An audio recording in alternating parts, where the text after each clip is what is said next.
Hello friends, स्वागत है आपका मेरे यूट्यूब चैनल में। तो फ्रेंड, आज की इस वीडियो में हम लोग गुणनखंड को हल करना सीखेंगे। तो अगर आप इस वीडियो को अंतिम तक ध्यान से देख लेते हैं तो मैं गारंटी के साथ कहता हूं कि आप 100% गुणनखंड बनाना सीख जाएंगे, क्योंकि आज की इस वीडियो में हम लोग गुणनखंड को स्टेप बाय स्टेप सभी चीज़ों को अच्छे से समझेंगे। ठीक है, तो देखिए, गुणनखंड ज्ञात करना है हमें। क्या है क्वेश्चन? X square. ठीक है, question x square plus 9x plus 20 है, इसका हमको गुणनखंड निकालना है। तो सबसे पहले हम क्या करते हैं, देखिए ये एक्स वाला है, ये एक्स वाला है, जो मतलब अचर है। ठीक है, इसको साइड में ले आएंगे और इसका गुणनखंड तोड़ देंगे। चलिए इसे हम गुणनखंड तोड़ते हैं।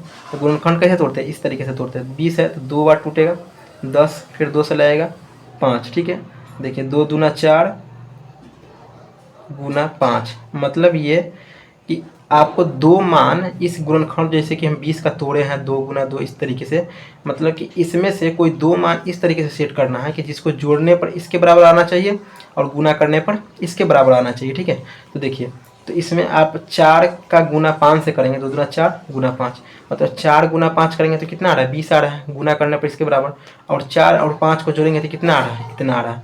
मतलब गुणनखंड का नियम होता है कि जो भी यहाँ पे अचर पद है इसका गुणनखंड तोड़ दीजिए। ठीक, उसको तोड़ने के बाद इसी में से आपको दो मान ऐसा सेट करना है कि जिसको गुना करने पर इतना आना चाहिए और जोड़ने पर इतना आना चाहिए। तो चलिए हम 4 को लेंगे और 5 को लेंगे। ठीक है, 4 और 5 को जोड़ेंगे तो 9 आएगा, 4 पंचे 20 होगा। ठीक है, चलिए इसको हम हल करते हैं। तो एक्स स्क्वायर है तो एक्स स्क्वायर लिखेंगे।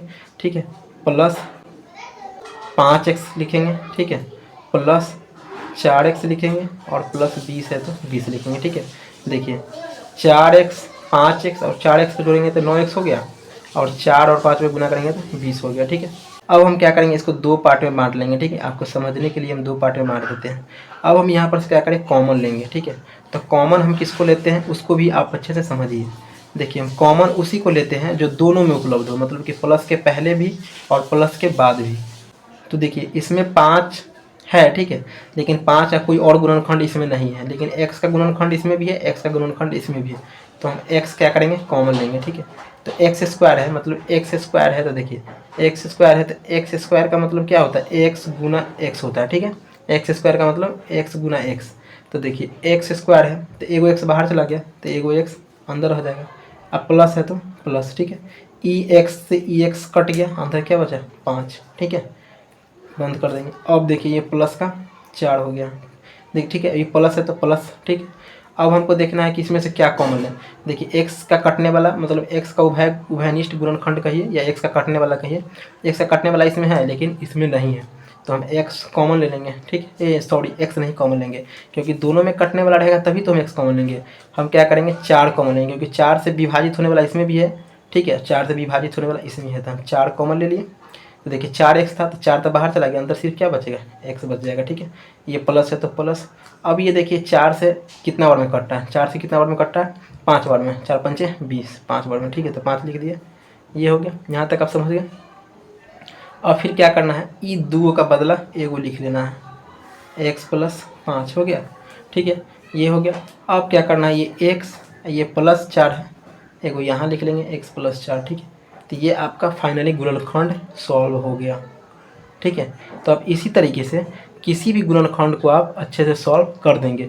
अगर वीडियो समझ गए हैं तो ठीक है, अगर नहीं समझे हैं तो एक बार और इसको लीजिए, देख लीजिए। 100% आप सभी चीज़ों को अच्छे से समझ जाएंगे, क्योंकि इस वीडियो में हम इस क्वेश्चन के माध्यम से इसके सारे चीज़ों को हम अच्छे से समझाए हैं। आप इसको समझ जाइएगा, उसके बाद कोई भी गुणनखंड को आप आसानी से हल कर दीजिएगा। तो चलिए एक गुणनखंड हम आप देते हैं जिसको हल करके आपको कमेंट में इसका आंसर देना है। चलिए x square plus 11x plus 30 का गुणनखंड निकालें। मतलब सीधी सी बात, x square plus 11x plus 30 का आप गुणनखंड निकाल के उसका आंसर आप कमेंट बॉक्स में दे दीजिएगा। ठीक है, थैंक यू।